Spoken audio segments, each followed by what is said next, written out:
You look like a pastry. Oh, thank you. Lillian Bustle. Thank you, madame. This has been my go-to hairstyle since for two things. Since it got hot and also since I decided that I am going to cut my hair. It's so cute. Thank you. It's so just like, cute. it's almost mullety in where like I've got pieces that frame my face and then pieces that are longer in the back. And it's not by design. It's because I can't reach very well. Understandable. Also, you look like a queer icon. But I love it. It works great for an updo. Yeah. That's so cute. My God. Yay, thank you. You look Fuckbuddies, like Lillian. a little raspberry blush. I am a little raspberry blush. And I'm a wineberry. Mm-hmm. Oh, Bear's doing that thing again that I love so much. He's so precious. Oh my God. He's so happy. He does it because he's so happy. Aw. I asked my sister if we had wineberries growing up, and she said no. So I don't know what I've seen that I thought was wineberries, but she was like, nope, we have those in West Virginia. That's not what we had in Virginia. And I was like, all right. Okay. Fine. Cool. Redacted. So assuredly botanical of you. Redacted. Oh my God. I just got back from New Orleans and I think I'm having a glitter crash, which is very, very possible. We just had so much fun. And the fact that like, I just love dancing to a live band, but specifically like New Orleans jazz. Like the whole vibe of everything is so specific that if you tried to recreate it here in New York where everything is dumb and New Yorky, it wouldn't work at all. But we were on Frenchman Street and we started at the place where the reception was. We had a private room, but there was a live band downstairs. So we all moved downstairs once the open bar situation was over. And then we went across the street to another place with a live band. And then we went next door to another place with a live band. And then we closed that one down. And so we had to find one more place with a live band, all right across the street from each other. And no cover charge for anything. And wow. And the drinks were like reasonably priced. And it was, I'm going to say, at most $12 car ride to get back to the hotel safely. And like, it is hard to be up here where everything is so hard. And so stupid. And so far apart. And so like, I got to talk to my friend who's a burlesque performer down there named Dick Jones. And they were talking about how they so rarely get catcalled, but even when they do, they're like, it feels less gross down here. People are just like kind of friendly. And I didn't get that from a guy, but there was a woman in the airport when I was on my way home, and she goes, "Excuse me, you look so cute today." And I was like,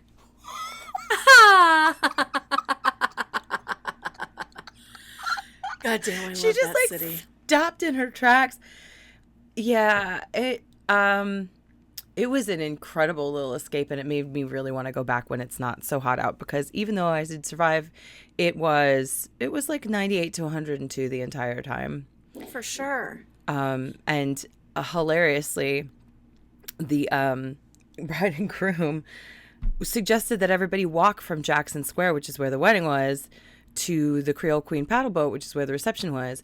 And everyone's like, wait, how far is it? They said it's not far. And I said, no, I think it's like a 16-minute walk.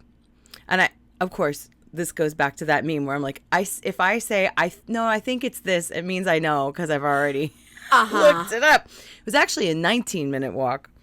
And I was like, I'm getting a car. I'm sorry. Yes! And a lot of people were like, no, come walk along. And there was like a detour. It took a little bit longer than 20 minutes for everybody to get there. And we hopped into the iciest, most air-conditioned Uber or Lyft.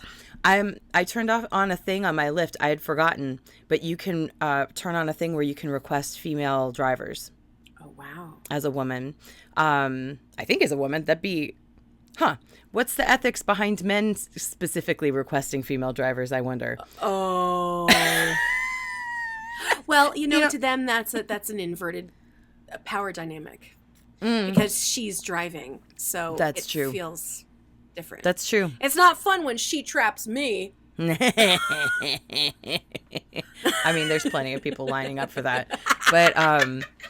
But yeah, it was perfect. And like my friend's band played on the at the reception, so we like the last song was Rolling on the River, like on an actual paddle boat. It was so great. Oh my Heaven. God. It was so great. And even the worst food we had was delicious. I have never, ever in my life loved a city the way I love New Orleans. Amsterdam, I felt very similarly about, but in a different way. Similar, but different. Where I was like, oh, look how people can just fucking coexist here. Beautiful. And yeah, it's so nice to not be on guard all the time and to feel okay about it. In New York, it's not like, do I feel okay sharing my time with this person? It's they want something now. You've had this little conversation and now they want to whatever, sell you a CD or pitch you a timeshare or ask for money at the timeshare thing. I hope doesn't happen very often. Or like want to be Instagram friends immediately. And I'm like, oh, Lord. I don't want that. So now I don't talk to anybody. Excellent takeaways.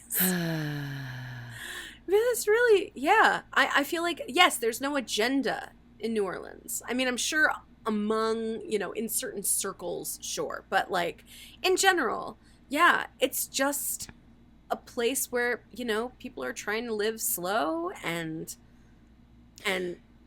enjoy themselves. Yeah, it's chill. Chill. The only thing we were out and about with my friend Dick Jones, and they got a flat tire, and they were like totally so cool about it. They were like, this shit again, basically. And I was like, oh, I mean, it's almost 5:00. Like, should we figure this out before we figure out where we're going to have dinner? Because we were just somewhere for drinks. And they were like, no, I have this pump in my car, and we'll pump the tire up, and if it holds the air, then it'll definitely get us to the next place. And I was like, what? Hi, doggo. Hi, doggo. But yeah, it all sounded very optimistic. You know what I mean? Where I was like, oh, you were being way cooler about this. We'll see what happens. Then we'll walk on the side of the road, and I'm sure someone chill will pick us up. I mean, not now. But apparently the roads are so trash there, like consistently really, bad, really bad. That people just bust tires all the time. And it's also, I think, why we didn't see as many fucking e-bikes, girl. Oh, yeah. Oh, yeah. It is not an e-bike culture. It's not everybody and their mom zipping around. That's right. I don't think that I saw one the entire time we were there. And if there were any bicycles, people were definitely riding them on the sidewalk. It's wild. I feel like e-bikes have really roared into popularity probably since COVID. So the number of times I've had to like be in the city and observe it are very limited. But you just reminded me how annoying and dangerous it is. People, they go as fast as vehicles, some of them. Like, sure. As fast as you can go in the city, absolutely. Yeah, and people don't wear helmets, and they don't, like, abide by any kind of, I don't know, traffic laws. Uh-huh. Oh, it's so wretched. Anxiety. Yeah, real anxiety. Oh. But it was nice. It was really nice to leave all that behind, and like I said, I had my little mini I have this very cute little rechargeable fan that at the reception when it was warm, I just like shoved the handle of it down the front of my dress. And then I was like dancing with my own personal little breeze. And I felt like the smartest human in the world. And every time I went to get a drink, I turned it on the bartender. And every time it surprised her. She was like, oh, That's so nice. Oh, heaven. So it's also a great way to make friends. Look at you paying it the fuck forward. 2 snaps. Yay. Oh my God. So was this a burlesque wedding? No, it's our friends who are in a band called Forget the Whale. Yeah, they're really good. You should check them out on Spotify. You've always spoken so highly of them. Yeah, they're wonderful. They're super fun people. They attract really fun people. Weirdly enough, they are also Elks Lodge people. Right. But yeah, no, they really know how to party. They got a second line parade. So like we like walked from Lafitte's on Bourbon to Maison on Frenchman with this band.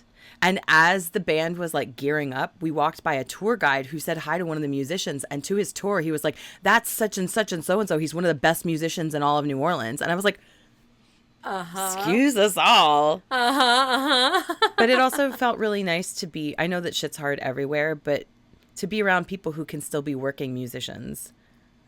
Definitely. Yeah. That's so wonderful. And bartenders, you can ostensibly support yourself and a family by like actually doing service industry stuff down there. So blessings. Very big blessings. Would you like the direct inverse of this story? Uh-oh. So we have mentioned, and I don't recall if we did it like just you and me talking or if we did it in an episode, but we've talked a little bit about like these service apps, but let's just specifically say food service apps, like just fucking nose diving, crashing, burning, the whole. Oh, like, how nothing works, you mean? Nothing works. Yeah. Nothing works. Like when Donna and I tried to buy tickets to Kalahari and they were like, sorry, your address doesn't exist. Yeah. You cannot buy tickets because our thing is too dumb. Yep. Right.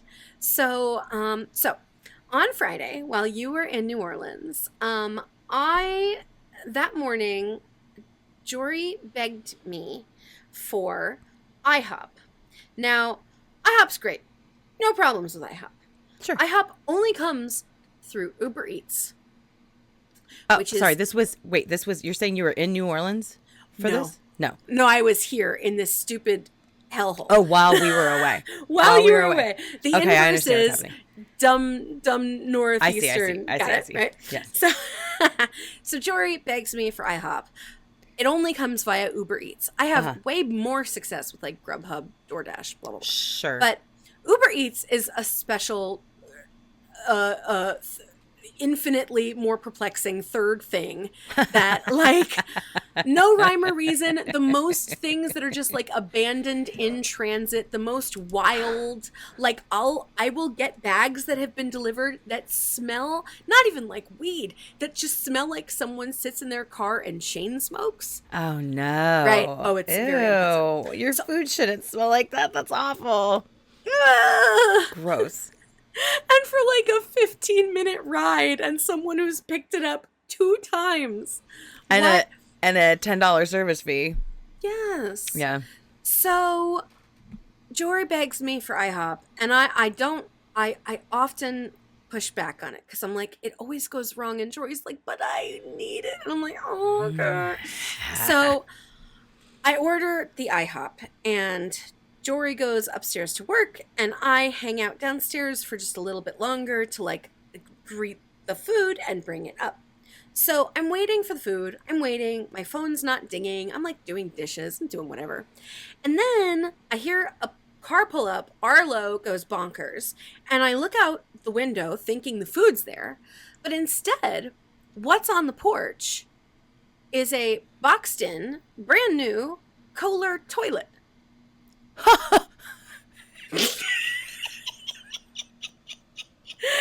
And I'm in a nightgown, by the way. I woke up like a half an hour ago. On the porch? On the porch. Someone has delivered you a toilet. And so this guy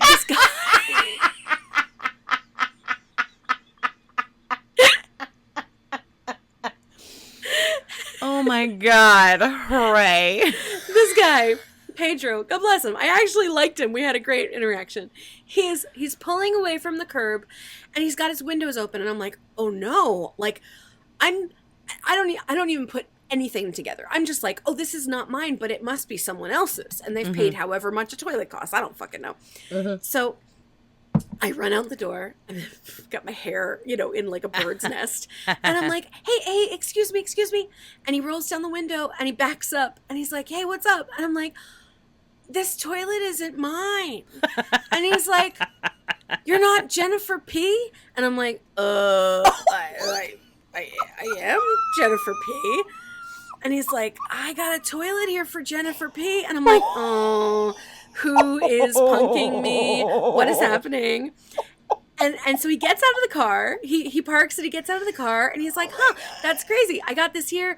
And I'm like, and he's like, this is from Lowe's. And I'm like, oh, well, I've not ordered a toilet. I certainly haven't ordered a toilet from Lowe's, but that is my name and this is where I live. And so I'm like, but I don't own this place. And he's like, maybe your landlord. I'm like, okay. I call the landlord and I'm like, hey, did you order a toilet? And he's like, no. And I'm like, cool, bye. And I'm like, this one's a puzzler. So I'm like trying to work it out. I'm oh no, spitting the Rubik's Cube in my head. I have not even put together that Pedro works for Uber yet. Okay. Right now, I just think he's like a Lowe's delivery guy and that someone's missing the toilet. So then I just happened to mention I was only even down here because I was waiting for my breakfast, my pancakes. And he's like, your pancakes? And I'm like, yeah, I ordered Uber Eats pancakes. And he's like, uh-oh. And I'm like, what happened, Pedro? He's like, oh, no. I was supposed to drop the toilet off first and then give you your pancakes. But I gave the toilet guy your pancakes. And now you got this toilet. I'm like, oh, well. While you financially got the better end of the deal, still feels like the other person won.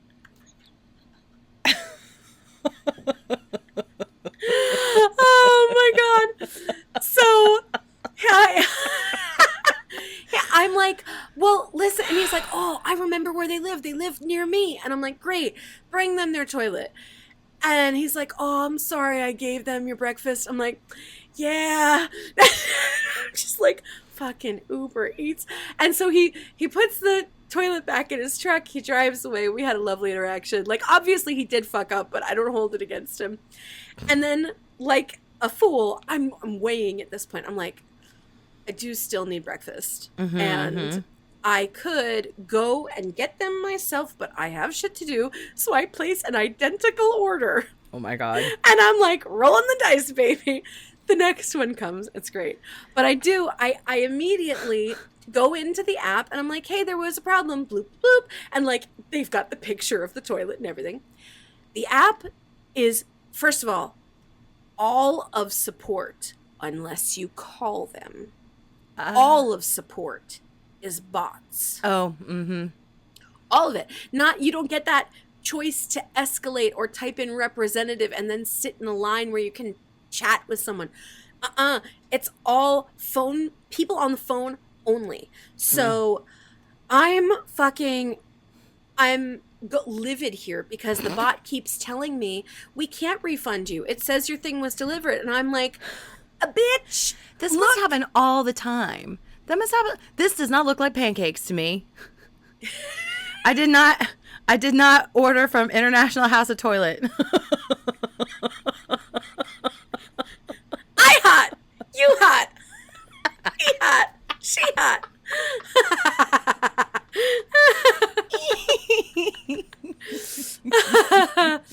Oh, Lordy. So I call support after these bots just do not escalate. I keep typing in representative and like I'm typing in all caps. It's not going well. It's not great for my mental health.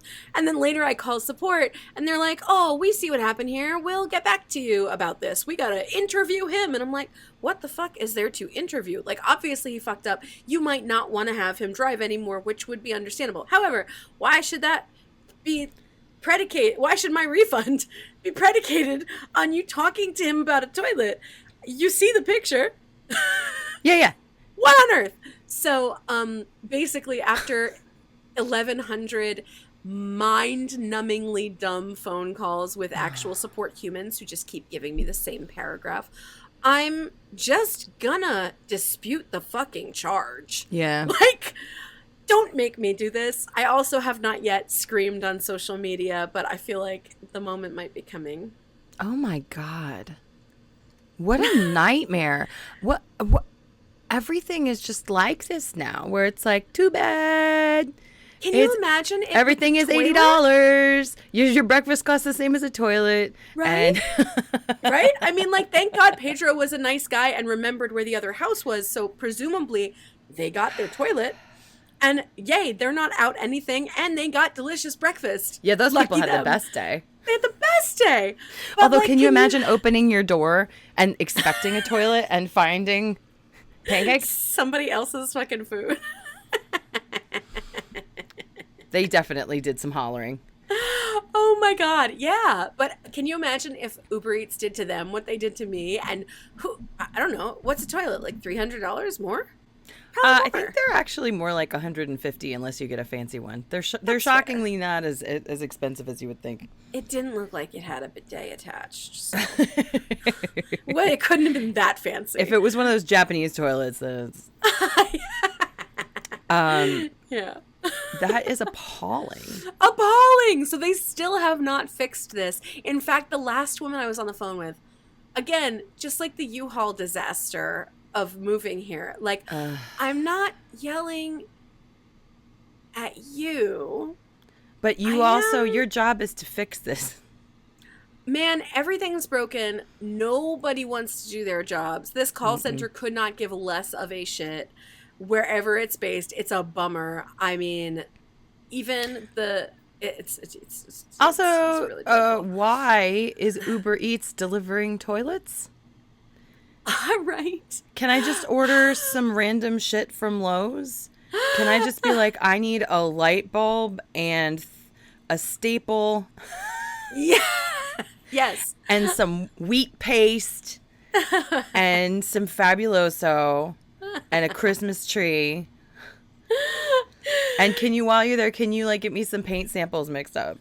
Also bug spray only as seen on TV. I don't get it. I don't like this future. It's so stupid. It's so stupid. It's so mind-numbingly dumb. And so, I said to Jory after that happened, I was like, listen, I will drive to pick it up from here on out, but I'm never, ever, ever doing this by delivery again, unless it goes to another app, which is just, I don't know why, less problematic. Uber Eats is like the fucking chaotic Wild West. It's so chaotic. That's nuts.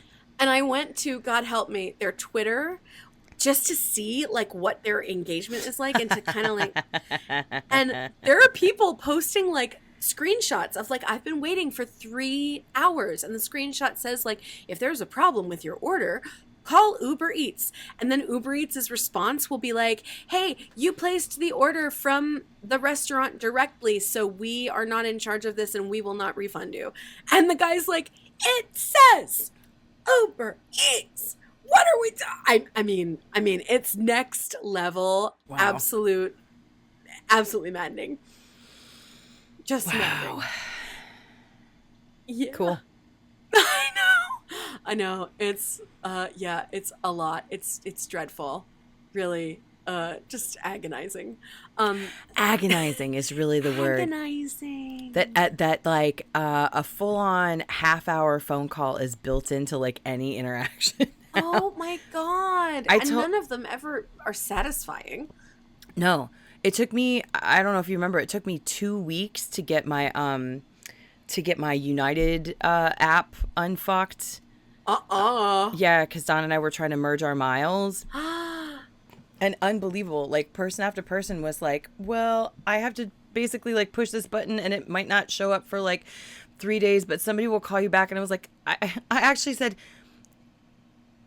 do you really think someone's going to call me? And they were like, yeah, we put it in and someone called me. I said, do you think someone is actually going to call me? Right. You never get called back. No. And even if they did, I don't answer random calls. So, yeah. And then I just got on TSA PreCheck. And for whatever wild reason, I got an email that said I was good to go. But because I have 2 middle names, and you had to do TSA PreCheck by entering what's on your driver's license, which only has initials, and what's on your passport, which has both of my middle names. Oh. And Don had bought my ticket using just one of my middle initials, not even both of them. Oh, my God. Oh, no. Mm-hmm. Oh, mm-hmm. no. So, what on earth? I don't know. 2 but I did whole weeks?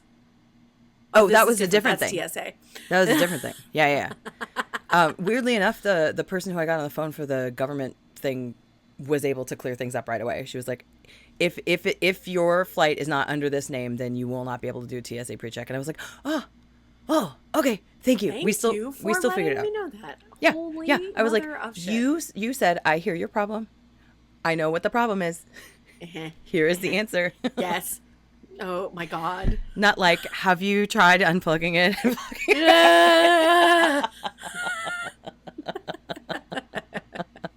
I would like to throw my phone in a river now, please. Yeah, with me, attached to me. I am infinitely more excited about the cooler months so I can cook more, so I just don't have to think about this garbage quite as much. Yeah, man. Yep. Yeah, we hardly order from anywhere anymore, partly because the fees are so high, but it takes so long because of where we are. It takes so long for anything that's not within walking distance to get to us. Yeah, right. So it makes almost no sense. Like if we want to order Indian food from downtown Jersey City, it will for sure be cold by the time we get it. Because Oh yeah, because even though it should only be like a 12-minute drive, it's always a 20-minute drive because the traffic is so stupid. But even still, 12 minutes is plenty of time for your food to get cold. Sure. Mind-blowing. Mind-numbing. Oh, no. Do you know what it means to miss New Orleans? I fucking do. Every interaction that we had there with every single person was, as a matter of fact, this is very funny. We went to Antoine's or Arnaud's. I think Antoine's. It's the oldest restaurant, continuingly, whatever. It's the oldest restaurant in New Orleans. And one of the places that claims that they invented the Sazerac. So there's a couple places, I think. What is a Sazerac? A Sazerac, if I remember correctly, it's kind of like an old-fashioned, but with some absinthe in it, and it maybe one other, and Peychaud's bitters. And it's supposed to be made with Sazerac rye, which is kind of like bourbon. It's close. A lot of people say it's sweeter. I have a hard time telling the difference. But anyway, it's a fairly simple drink. And if you are working at the place where they claim to have invented it, I imagine that you better fucking know how to make it. So we rolled up to hang out with our friends Mandy and Mike. They were already at the bar. And the bartender was just like shaking his head. And they're like, you're not going to believe what happened. Mike had never had a Sazerac before. And the person who had started making it was making it wrong. And the bartender, who was still with us now, had gone up to the guy and he was like, what are you doing? That's not how you do this. I've talked to you about this before. That's not how you do this. And so he basically took the stuff, made the drink for Mike, and then the other bartender stomped off into the back. Somebody else came up to the front and they were like, that guy's just like running his mouth about what happened. And he was like, he can go home. Wow. Amazing. And that just made me happy, where it's just like, are you doing this wrong? Let me show you how. You're doing it wrong again. Let me show you how. And then you can go home. Because in New York, they would just keep that bartender on. Right. And they would be a big stinky stink pot.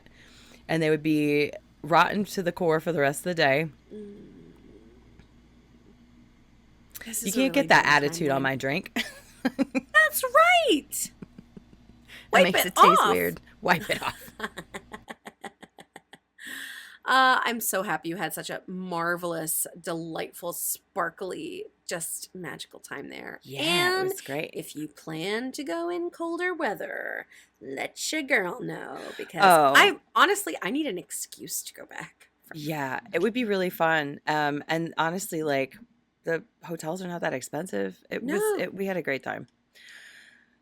I would love to play your game. Okay, Fuckbuddies. Once upon a time, I got that game from Mortified called I Can't Believe I Did That. It is a card game meant to inspire wild stories through... Oh, I found a Sharpie.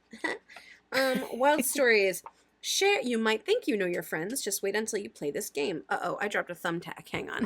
Okay, so this, the little blurb here says...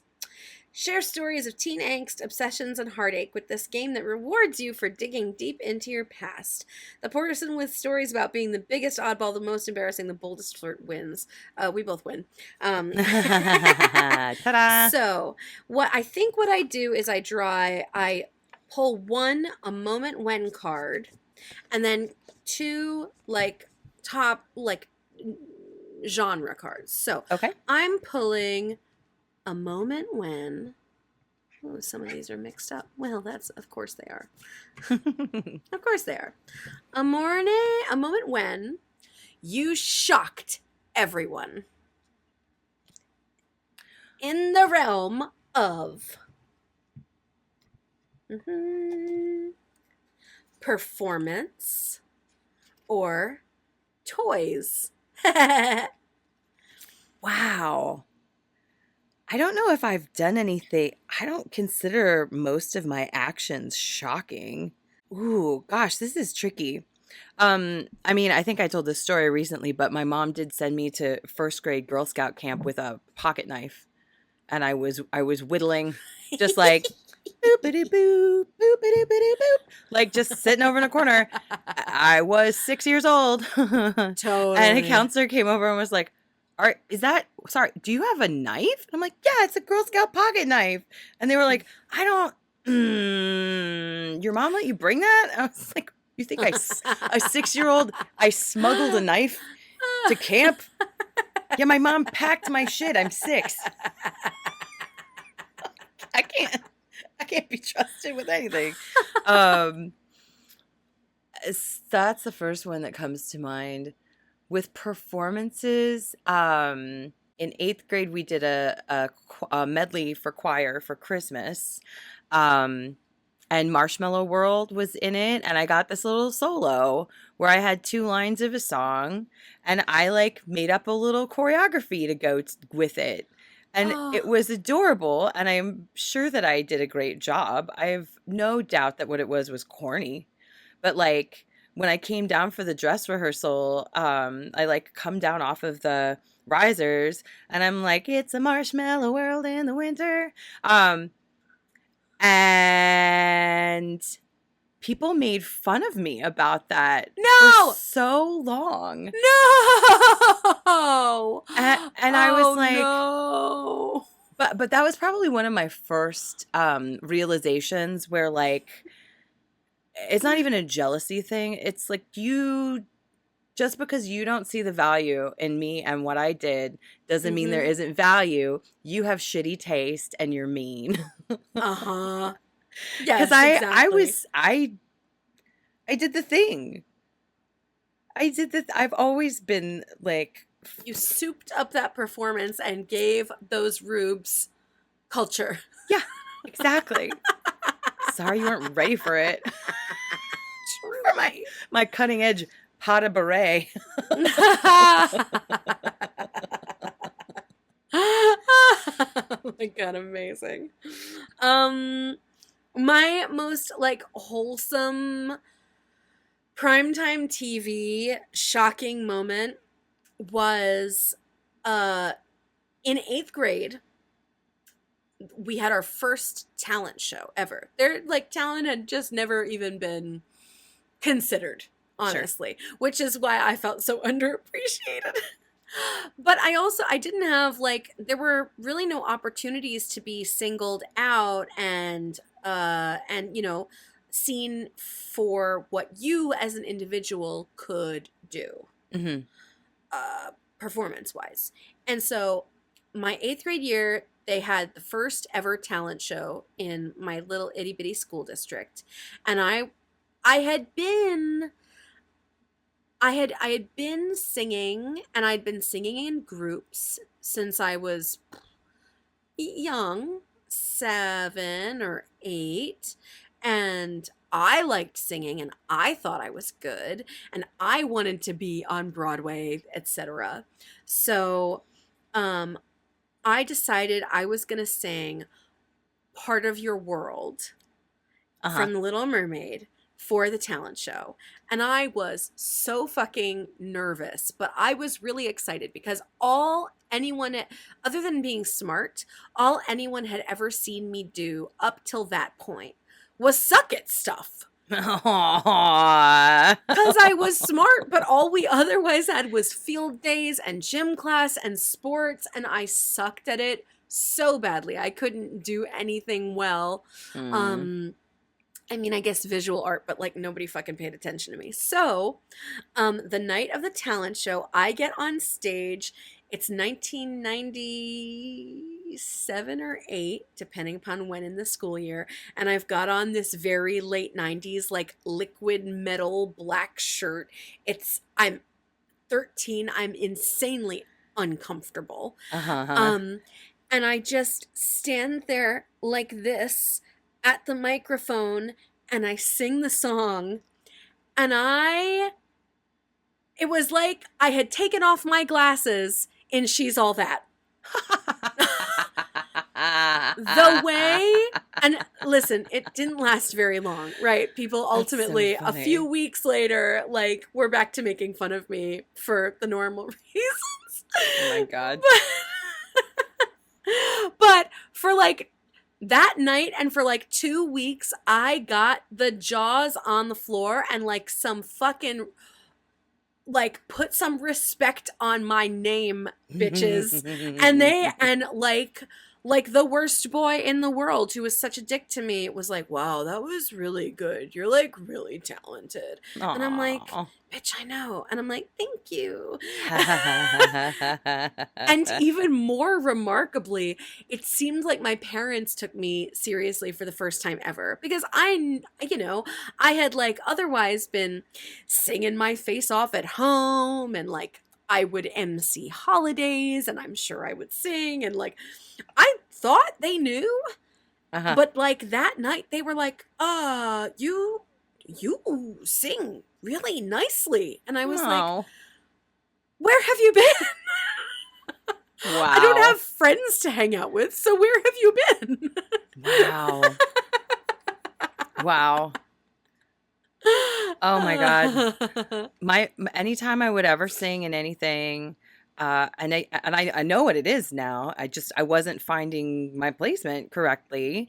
And I would be nervous. So I would start pretty much anything that I was singing pretty breathy, and then sometimes it would lock in by the end of the song. And I could probably have argued it as a choice, but my mom was always like, it would be really great if you could get where you are at the end of the song, but at the beginning. And I would be like, I know, Mom. Wouldn't that be great? Because she was a classically trained opera singer until she fucked up her voice when she was teaching at that Montessori school. But she never did it. She never told me anything that was helpful about how to do anything. Apply that to you? It is hard to say, because as soon as my mom ever got critical of me and or tried to tell me or teach me something, my brain would literally shut off. Because when I was younger, she would like try to teach me math shortcuts and shit like that, and then I would get in trouble for fucking using them because I wasn't showing my work the way we were supposed to. Oh, yeah. Like little things like that that my mom would be like, I have the answer. Oh. When she made me do that completely nonsensical, I was thinking about this the other day. My brother-in-law had been doing some sort of experiment, like very well-funded, backed experiment, with an actual chemistry company about the concept of plasma being reactive to magnets. I don't know what any of that means. Like the plasma that's apparently in flames and my mom decided that I could do a science fair project on this by holding a magnet over a candle. There was no control, like there's nothing scientific about this, and the result was absolute garbage. I knew this as it was happening. I couldn't talk her out of it. I couldn't talk her out of it. How old were you ish at the time? 7th or 8th grade. Okay. Yeah, okay. I can't remember the science teacher I had, but I remember her looking at me and she was like, I have to give you a C.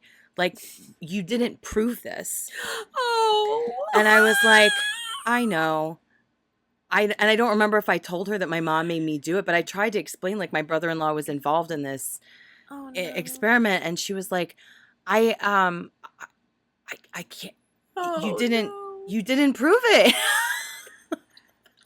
Your methodology is bad. So even if she had been like, do it like this, I would have not listened to her. Yeah, that's And then I had fair. You have then I had good reasons for not doing that. And then I had a vocal coach through my church who I am pretty convinced had coached me out of whatever I was getting by with before to try to get a more classical sound out of me, which wasn't even what I was interested in doing. And then I just was on the struggle bus for the rest of my life until recently. So for life. Oh, there was also the time that I forgot the words to the national anthem while I was singing them for a women's volleyball game at my high school. So the great thing about that was that almost no one saw it happen because and the people who did were not people I cared about. It was wildly fucking embarrassing. But afterwards I was like, well, if this was going to happen. Did you vamp? I don't remember what happened. I'm sure that I blacked out. I finished the song. Yeah. I might have just skipped to the Rockets Red Glare. I think might have been what happened. Yeah. But who cares? It doesn't. They didn't even need someone to sing that. Like nobody. I definitely wasn't. The school was not abuzz with my failure the next day. Thank God for small favors. Oh my God.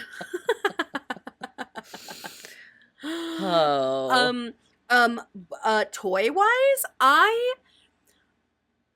as an only child who was pretty feral and who was adultified, I think there's like a distant bell ringing. Do you know how Matt Groening, who made The Simpsons, did the Life is Hell comics before that, Funny right? Bunnies, yeah. Mm-hmm. The Funny Bunnies.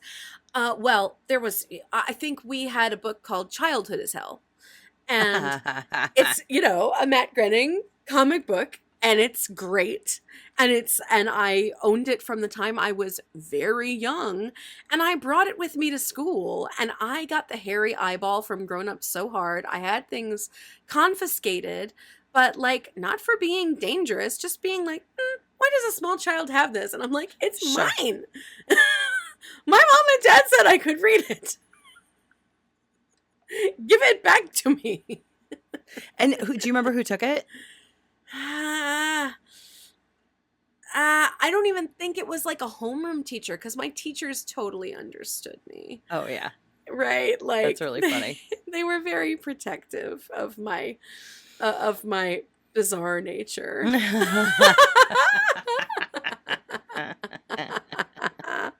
Yeah, I had elaborate, weird little toys, and in general, I didn't get them taken away.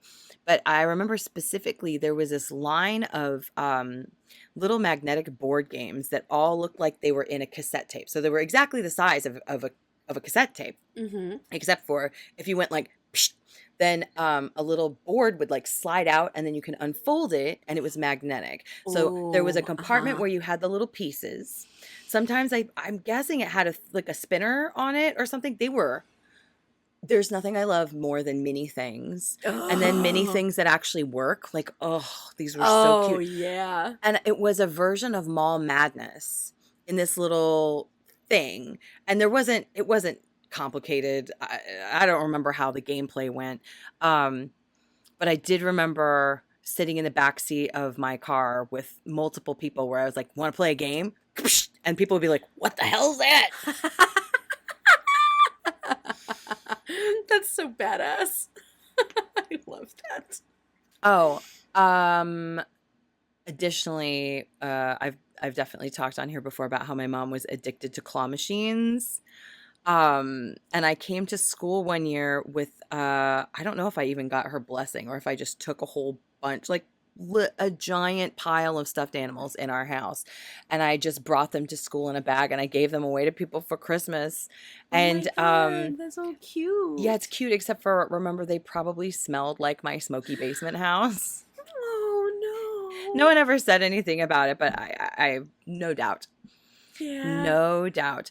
And then at the same time, my mom had one, I don't know how, one of the claw machines had started putting stuff, like not stuffed animals, but like things in there, including cologne.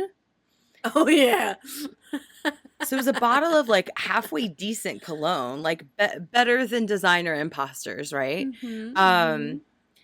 And I gave it to my friend Michael, who, it was probably a weird gesture because he was the one that I had a crush on, and then we had worked things out, and I was like, I don't care about you anymore. Can we just please be friends? And another friend who I realized later on, I think had a crush on me but wasn't being honest about it. I just gave him one of the stuffed animals, and I gave Michael, it wasn't even wrapped. It was just like in the bag with the stuffed animals. I gave him the cologne. And my other friend was like, that guy has never treated you well. Why would you do that? And I was like, oh, I didn't. What? Well, why do you care at all? Why do you care? Oh, no. Yeah. Oh, no. That boy. A wild time. There was and then shortly after that, we were like at the mall, and he met a girl and was hanging out with her, and then like he was like, I'm gonna ask her out on a date. Is that okay? And I was like, yeah, it's fine. What? It was very weird. That was a very one-way interaction. Well, we were close, very close friends, and like. I would say about as emotionally entangled with a platonic male friend as I ever had been, but there had never been anything between us. Right. Like I cared about him a lot, but he had never made a move. Like it was whatever. Boys are stinky. Fucking for real. Okay. You ready for the next prompt? Sure. Here we go. The genres are in regards to death, the theme of death, or the theme of graduation. I chose a moment when your anxiety rivaled Cameron's in Ferris Bueller's Day Off. So, very, very anxious making things, moments in regards to graduation or death. Or I could pull another no, it's okay. Card too. I mean, there were multiple times during COVID where where I was like, I made plans and then canceled them because things were starting again and people were going out in masks. And then when it was like in between times when people were like, no masks and masks again, where my anxiety was definitely like, why are you doing this to yourself? Just stay home.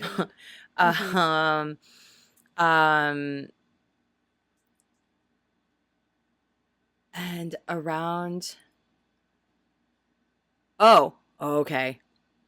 I had my senior year, I had a project that I had to turn in to graduate.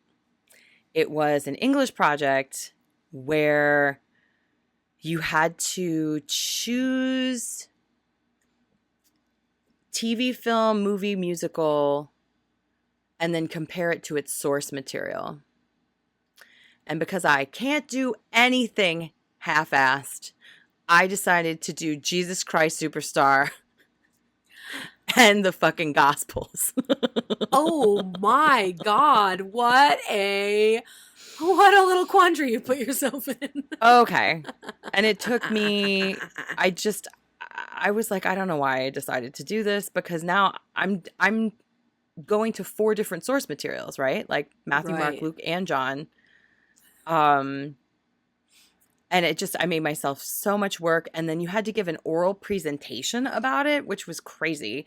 And it was supposed to be like 5 or 10 minutes. And by the time I actually presented it, because I hadn't practiced it or anything, I just fucking rambled for 18 minutes and literally got the light. She was like, okay, that's good. We got it. Oh. And I did not get a good grade on that.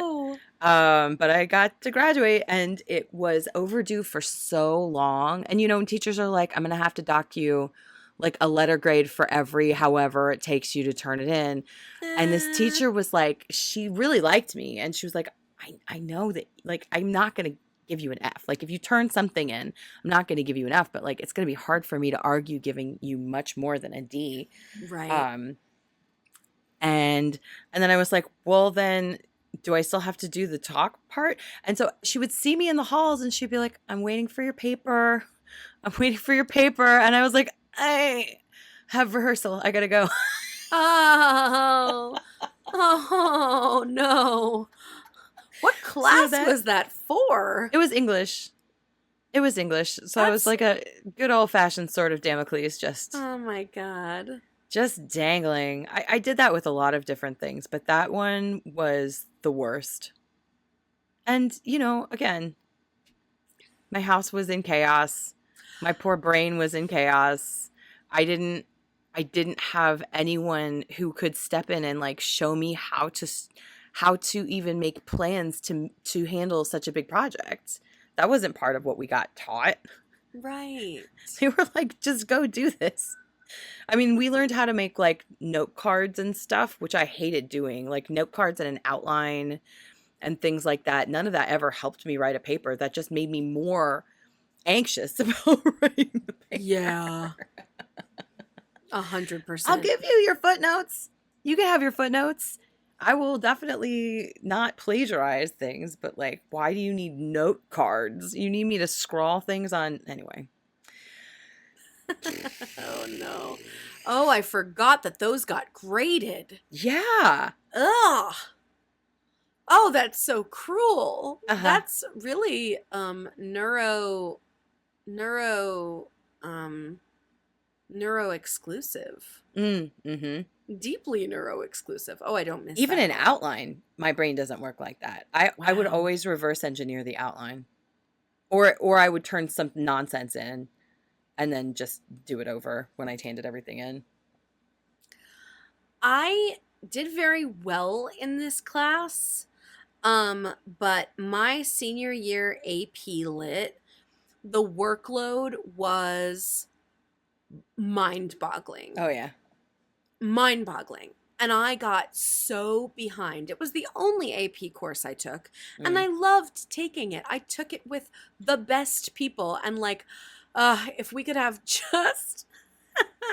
if we could just have a high school reunion of AP Lit class, honestly, 10 out of 10. There are 2 people that I would leave off the invitation, and that's it. It would be such a bangin' reunion. And I would also love how like all the puzzle pieces of our memories come together.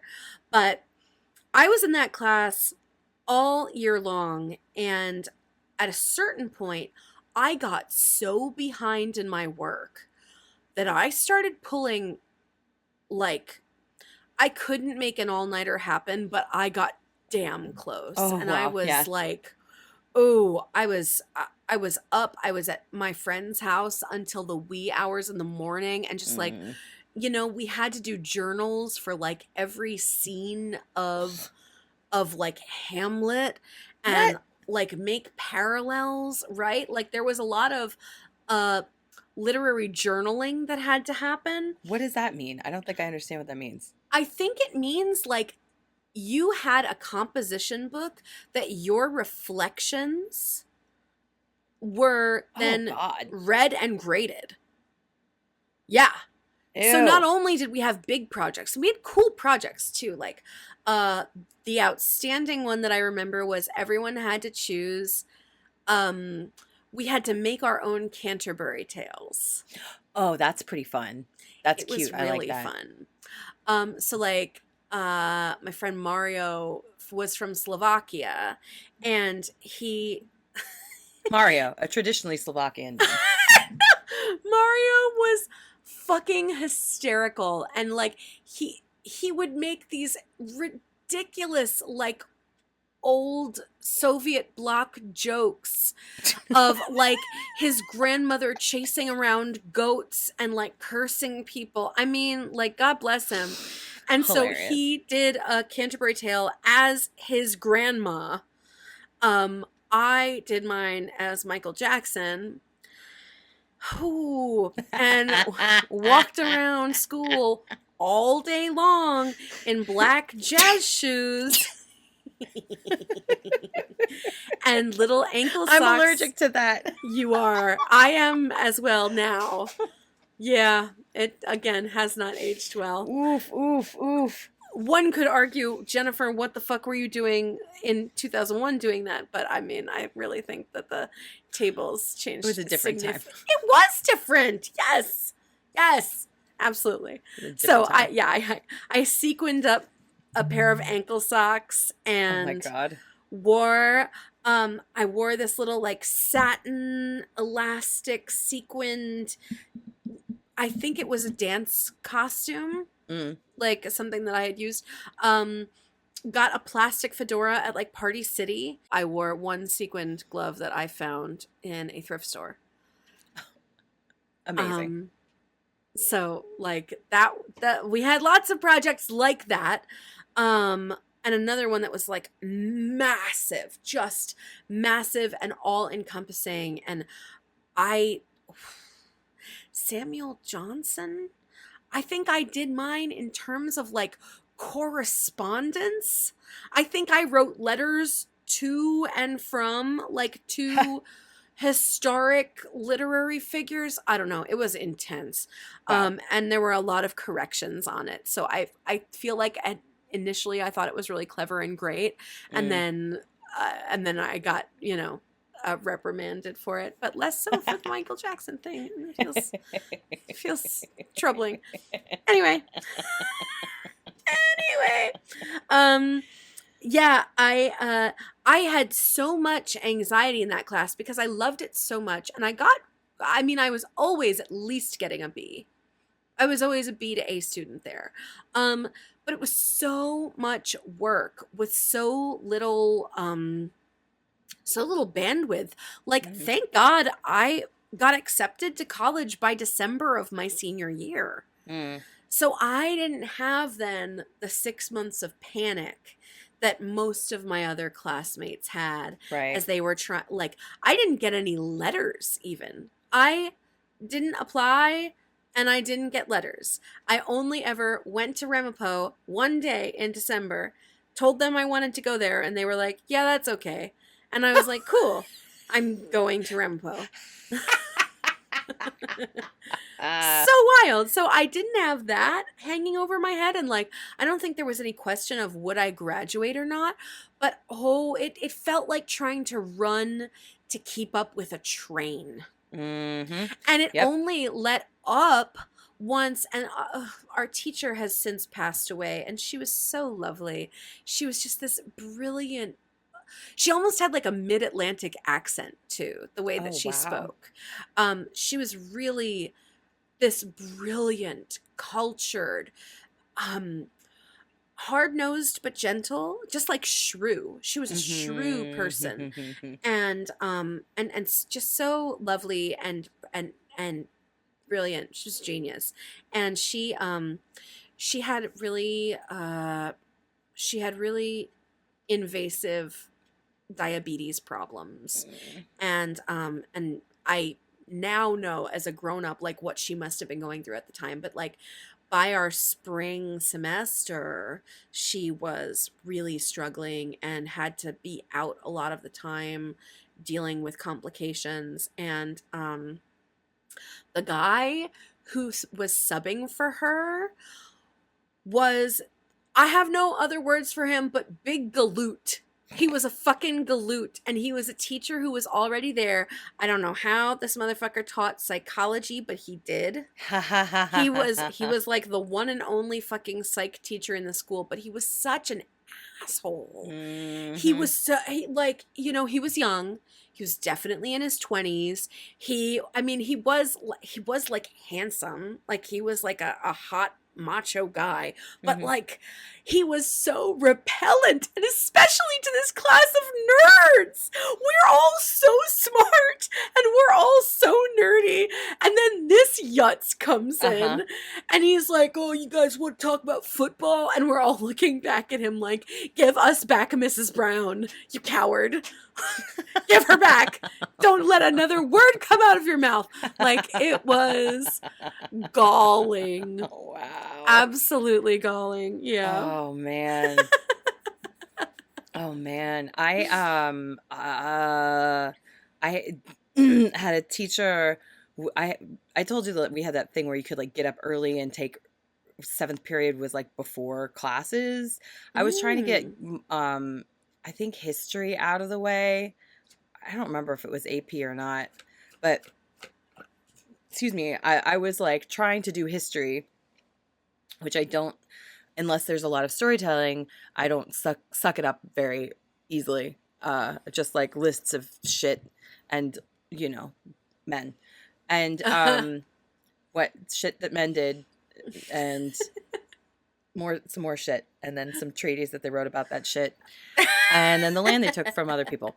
So I had this teacher who was a coach that came from Tab. This was the only class that he taught, was a 7:30 in the morning history class at our school, and then he would go coach football at our rival school.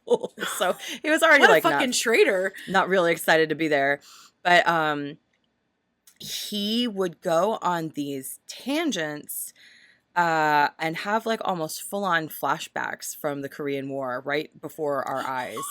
And he multiple times would talk about the metal plate in his head and how he thinks they left some rice patty in there. Like, he was something else. No. And the boy, he talked a lot about the comic strip Prince Valiant.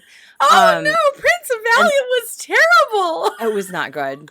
And there were like 3 boys in the class who would wake up enough to goad him. You know what I mean? They would be like, "Oh, really, coach? How do you feel like that has to do with like whatever the it doesn't even matter." Oh no. Oh no. Yeah, and then he would be like, "Oh, have you ever seen a machine gun?" Oh no. Or like go off about like military technology. Fucking Prince Valiant is the entertainment equivalent of Mark Trail. I don't know what that means. What's Mark Trail? Really? No, Mark Trail was okay. So Mark Trail was another comic. Come through, Fuckbuddies. Mark Trail was a comic that was exclusively informative. And so in the middle of High and Lois and Family Circus and Garfield and fucking Far Side. The Far Side, you've got Mark Trail, which is this Superman looking dude in flannel, and he's like, "Have you ever seen a reticulated chipmunk?" And then the next panel is like, the chipmunk uses his tiny little hands to grab onto grubs and berries. And then, like, the final panel has him like this, like, and it's like, the more you know about nature. That's fucking Mark Trail. Prince Valiant was just as perplexing. Oh my God, that's so great. No, I have no memory of that at all. I don't think that was in our markets. That's really funny. I locked Prince Valiant out into the obsolescence hall. Oh, like, no. I don't think I ever even read years it. Ago. Yeah. It was that style of animation and of illustration that I would look at it and I'd go, "That's boy stuff." Yes. Yes. And completely ignore it. Written off. Yeah, I'd be like, "Oh, that's a boy one. I don't know what that is, but it's certainly not catering to me, so see you later." Yes. It ain't even Doonesbury. Doonesbury was hard. I feel like this guy would have loved Doonesbury. Doonesbury, you didn't talk about, you know who loved Doonesbury? My dad. My dad fucking loved Doonesbury because it was so political. And my dad, like, had a really good sense of humor when people were taking a piss out of Republicans. He was always like, haha, we should laugh at both sides kind of thing. Yeah, he read Doonesbury religiously and then would definitely try to talk to me about it. And I was like, I know that Ronald Reagan has jelly beans on his desk and that his favorite color is red. I do not know anything about the Cuban, the arms for hostages. I can't talk about that. As the arms for hostages story as told by the two talking cigarettes in Doonesbury. Yes. Friends, I can't engage. It was like the jaded equivalent of listening to boring NPR. Wow, I miss those days. Anxiety. Yeah. I don't know what happened to that coach, but he did not finish out the year. Oh my God. Something happened. I hope he got a wellness check because he was not doing well. And then my friend Dustin Stoutinger, his mom came and taught us for the rest of the year, and she was horrified that we had not learned anything. But she was at least engaging. She did a good job, but it was difficult because I wasn't close friends with Dustin, but he was in our circle and we would hang out. So it was weird that she like knew a couple things about me. Yeah. But then we would have to have this class. And what I knew about her, because I had been to Dustin's birthday party, was that she had these giant cages in the backyard. She had like 8 parrots. Oh no. She was a great teacher, and she had a lot of very large tropical birds. That's what I knew. 8 parrots? It might not have been, but she definitely had at least 2 huge cages outside because we went and like ate outside, and there were these giant cages with parrots, and she brought them in, like, yeah. But for them to hang outside, like giant, yeah, 6 foot tall like enclosures. Cages. Yes, person-sized bird cages. The parrot enclosure. Yes, a parrot enclosure. Yeah, Coach Molyneux. That was his name. Oh. Whew, that came from way back here. I love that shit. I love that. By the way, if any of my hometown fuck buddies could remind me of what that hot but intolerable man's name was. He was the worst. He was the worst. Even when I thought I was straight, I was like, I want to push this guy into a wall. Like, he was so awful. Oh my God. All right. Ooh. A moment when you were argumentative. Interesting Never. One for you and I. I know, right? Okay. In regards to hobbies or the mall. Ooh.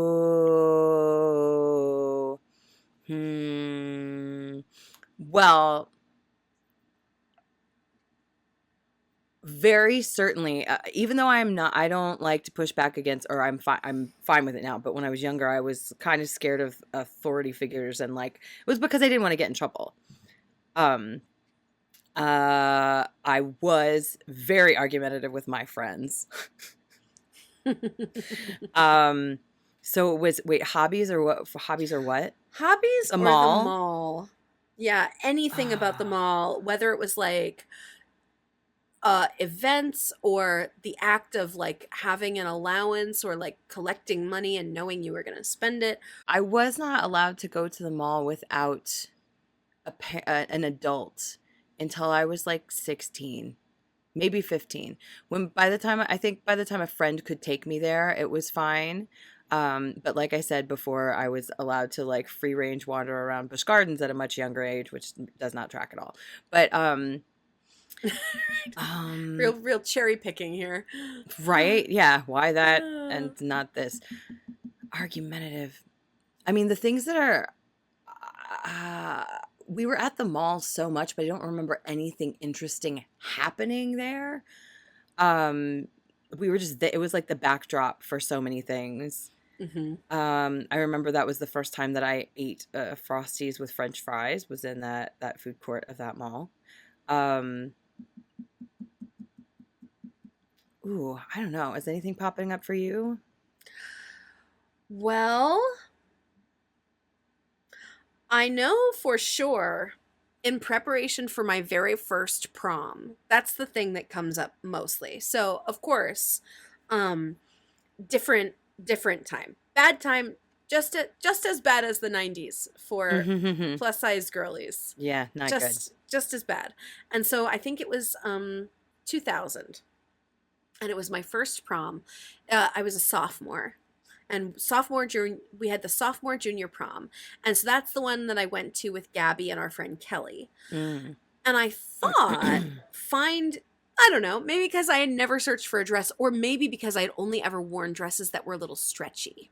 Like I had a dress that had that was like stretch velvet, and that was fine. I mean, I always pulled at it and felt really uncomfortable, but like it would fit. So this that was stretch really velvet thing was that was around for too long. too fucking long, and it's not even breathable. No, and so hot. So hot. Oh my God. Ugh. It almost come hither beckoned me back in, because I saw like a little peasant top that was like tiered stretched velvet, and I was like, I could look like a 90s ad again. Why would you want that? Okay. But I think this was really the first time that I was looking for a dress that was a formal dress, structured and, crepe, right? So my mom, and Gabby already has one, because Gabby is, Gabby's just like the tiniest, most willowy little thing. And she found a sequined silver dress for $1 at a thrift store. Right? I mean, and it was so cute on her, and she looked so great. She had this dress. She knew she was going to wear it. My mom takes her and I to the mall. Where did we go? We must have gone to Bridgewater. Maybe we went to the Lehigh Valley Mall. But we went to a mall that had a Macy's, and that's remarkable because the Peaburg Mall did not have one. So we went somewhere with a Macy's. I guess it was probably Lehigh Valley. And it's prom season, and all these other teenage girls are there, and they're all trying on like the most fashionable things. And of course, like, there's nothing for me. The juniors department doesn't fit. Like, the women's department is way too matronly. Oh God, it was all Mother of the Bride gowns then. Yeah. There was no plus size anything cute. I mean, it's hard to find now, but like so then it was bad. Nothing. It was so sad. It was like the tulip-shaped puff sleeves. Yeah. And like a fucking drop waist that nobody ever needs. Oh God, yeah. Mm-hmm. Oh, who wants a drop waist? Why? That's not for a single body. I know it. Yeah, I'm trying on dress after dress, and it's not working.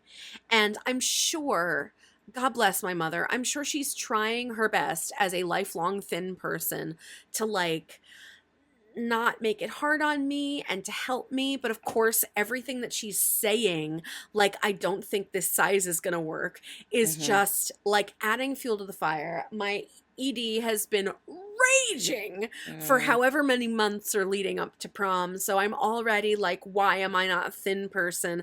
I haven't eaten for a week or whatever the fuck, right? So Gabby is trying to add levity and try on dresses that are nearby that are just ludicrous. And so Gabby's trying on like these brocade 70s things, and she's like, I look like a sofa. And I'm like sobbing in a pile on the floor. Nothing is working. There is one dress that has gotten the closest we can get. Hello, baby. Oh my God. Look at Arlo. Look at this little fucking muppet. Oh, I am friend. I am friend. He's so cute. So I'm just like a puddle on the floor. I'm like, I don't know what I'm gonna wear. I have no idea. And everything that my mother has said to me is like just deeply embarrassing, mortifying. Mm-hmm. I'm heartbroken as well. I'm totally heartbroken. And ultimately, she hands me the one dress that we can even remotely make work. Mm-hmm. And it's so far off from my dream dress. Honestly, in hindsight, at least it's not that bad, which is great.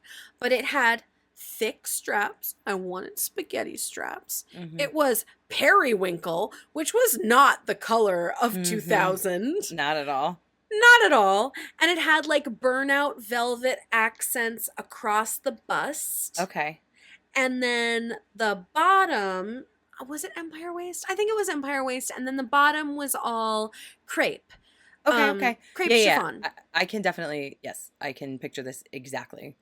And honestly, in hindsight, of course, I'm like, that's a lovely dress. I look cute in it.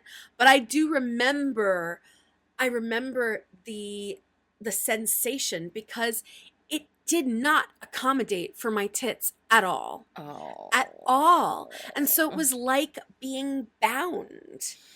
And so you couldn't breathe all night. No, and like if I looked in profile in the mirror, I could see how pancaked my boobs were.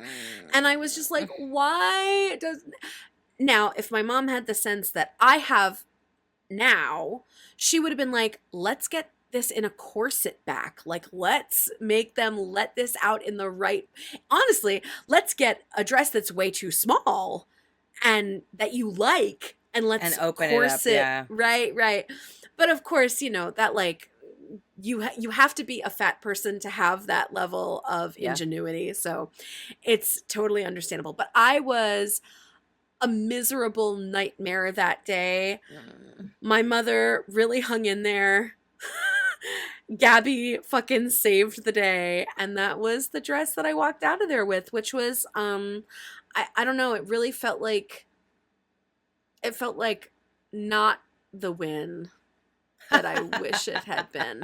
And then what I had the horse sense to do 2 years later, no, end of my junior year, so 1 year later, I had been so scarred by that experience that eBay had become pretty popular by then in 2001.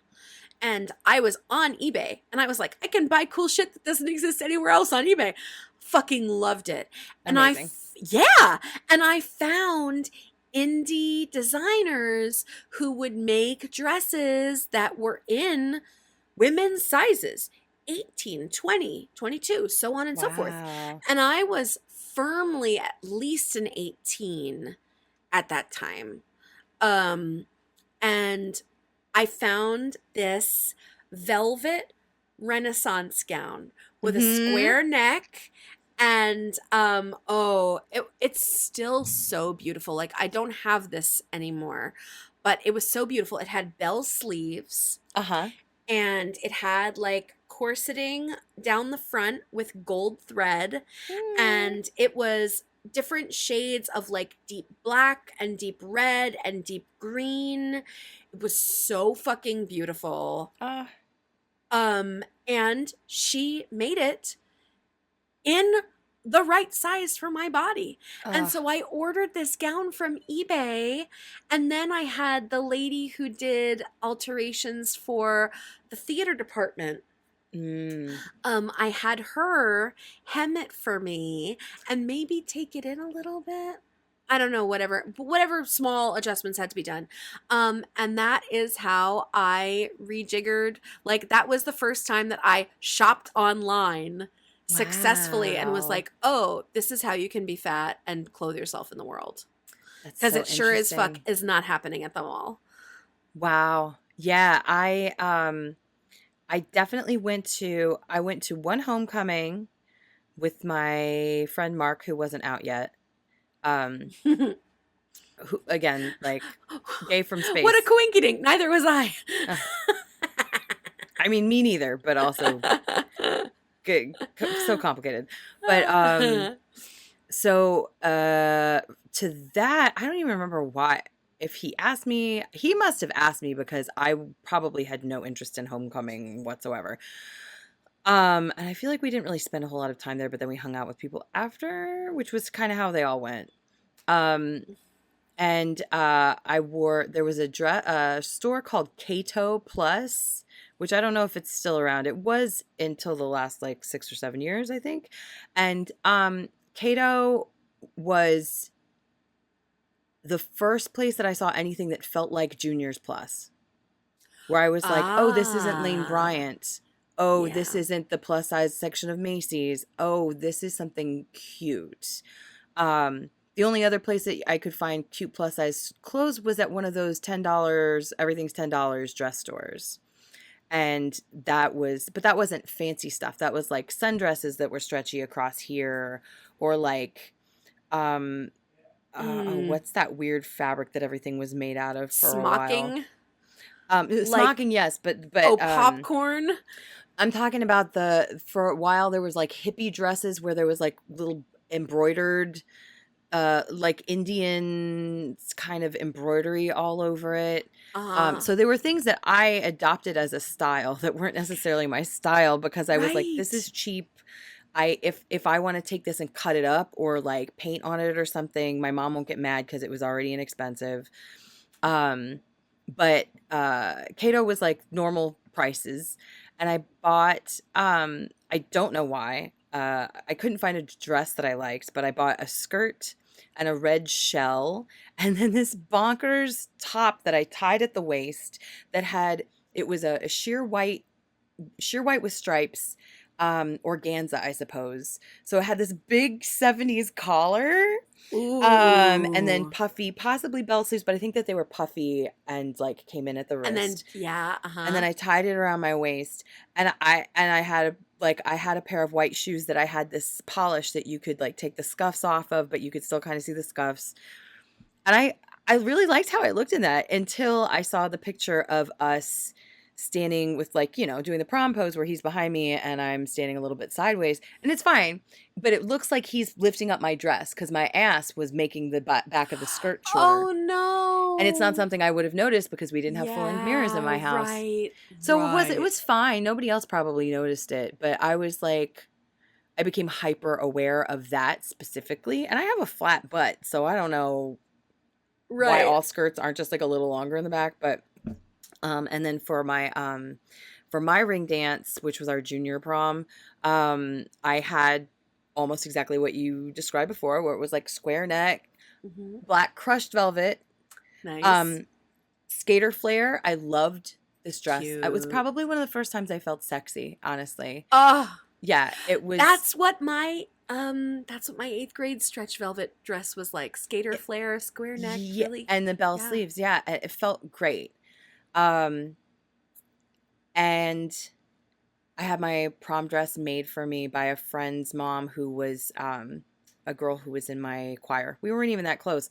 It was very generous of her mom to agree to make it. I know for sure we didn't pay her. But it was also, it was, the undershell was black satin, not stretch. Should have made it stretch. And then, and it was a square neck. And so the sleeves were sheer, and then, on the outer part, I'm really over caffeinated, I think. It was like a maroon sheer crepe on the outside, and it was a bell sleeve, and the arms were sheer, and it was very princessy, and it was very cute. And my friend did my eye makeup for that, and that was I went with the gay guy from Busch Gardens, who I wish I could find again because he was so sweet, who took me to prom in his family's like 18-passenger van because he was a part of a Christian family. Add this to the list of the little red-headed forensics boy in the red cons. I think I could track Matt down. I think I could find him. He went to Denby. Dude, when I tell you that we need a version of my best friend's best friend, of like my best friend's bizarre crush, where we put some unsuspecting dude on here. Yeah. Yep. I'd be into it. Well, that was really fun. I like that game. It's a perfect game, is it not? Oh my God. And also, like, yeah, I miss malls, but thank God for fucking online shopping, my dude. Like, I can't, the way that opened things up for me in my experience of getting dressed, even if it was just for fancy shit. Yeah. Like, yes, but also I wish we didn't have to get rid of in-person things entirely. I know. Like, I just can't. I actually, when I can go somewhere and try on things that fit, I like doing that. Yeah, me too. I really do. I'm like, what about this? Not this, not this, not this. And when you're at the end and you're like, which do I really like? Online shopping doesn't do that. It's like, how much do you hate this that you're going to send it back? And I'm usually like, ugh, I guess not that much. Right. Oh my God. Forever can we live in that day where you and I went to Jersey Gardens outlets and we shopped.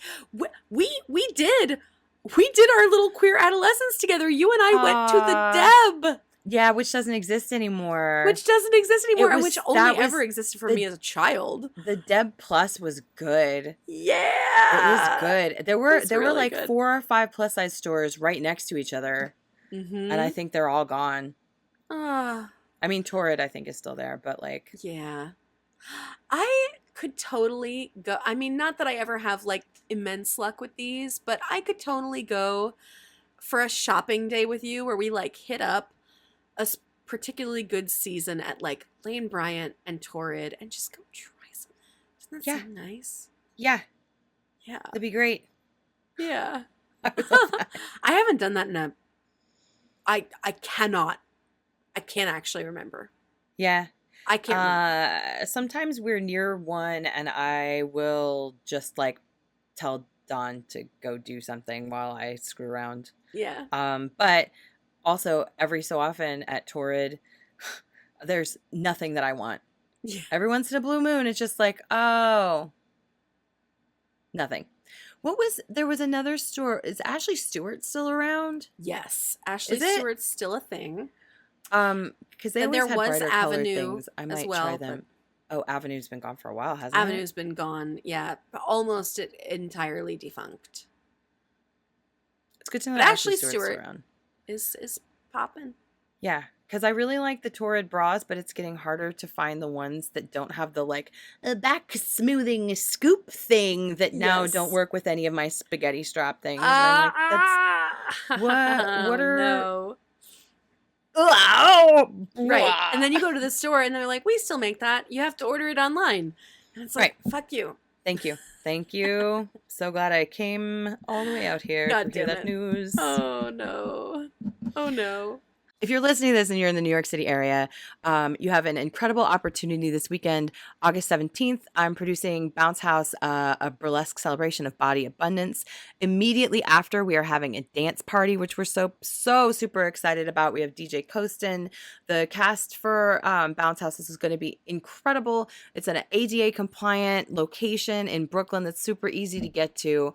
We're stoked as hell. The show actually starts at 8 o'clock. The show will actually end right around 10 or 10:15. You can stay after and dance until 1 o'clock in the morning. We've got a cannabis vendor. We've got Rising Phoenix, who's made Bounce House branded glitter lotion that's going to be available for purchase. Can't wait. And then next week on the 21st, if you are in Jersey, I'm doing a show at Art House, and then the day after I'm doing a show at a place called Madam. So find me, lillianbustle.com, or if you go to Instagram, all my updates are there and on my link tree, which is there. So I know that it's tricky, but it's like gonna be nice this week, and the place is well air conditioned. Like, get out, it'll make you feel good. Come for the babes, stay for the boogie. We're gonna dance our little hearts out. It's gonna be so much fun. What a pitch. There you go. That's Come for the babes, Stay for the boogie. That's right. Thank you. That's all me. Beautiful. Hell the hell yeah. Go see my best gal do what she does the bestest, which is bring amazing fat people together. Yay! What a compliment. I love it so much. And hell yeah. What a gorgeous week ahead of us. Go see some beautiful, talented, sexy, fat people. Yay. Hooray. Yay. And you don't have to be fat to come to this show or come to the dance party. Just to be clear, like if you are spiritually fat, if your heart is a wide load, you bring that right on down. We're here for you. It's a wide load. Mm-hmm. I'm going to close this with one of the best things that I've seen on the internet. It's like your moment of zen. Oh, yeah. And it is in response to a YouTube short that I posted. So Fuckbuddies. I am now posting old episodes that we filmed on YouTube. If you've only ever listened and maybe you want to watch or just like, have it running in the background and be able to see whatever, they're going up on YouTube. And I've been making, little mini social content in the snips from it. And so there's one on YouTube Shorts that is the two of us talking Spidercast. If you don't remember Spidercast, it's basically when we would open the podcast and talk exclusively about spiders. And so we're talking about spiders and vor, which is a very specific make-believe kink that is about being consumed, like being eaten whole, like a whale swallowing you. Like what happens in Pinocchio is vor. That's vor. But because it doesn't happen in real life, and that's just being killed, it's fake, right? So Lillian and I are talking about this, and the social caption is something like, what would you rather? And it's like about this spider. And then the sole comment that came in is, you all are hot. And that's the internet I'm here for. Hooray. You missing the point entirely. We are hot. Come see me take my clothes off in person. I mean, I don't think that dude knows. I don't think he knows that that's an option on the table. Should do a little googly Google.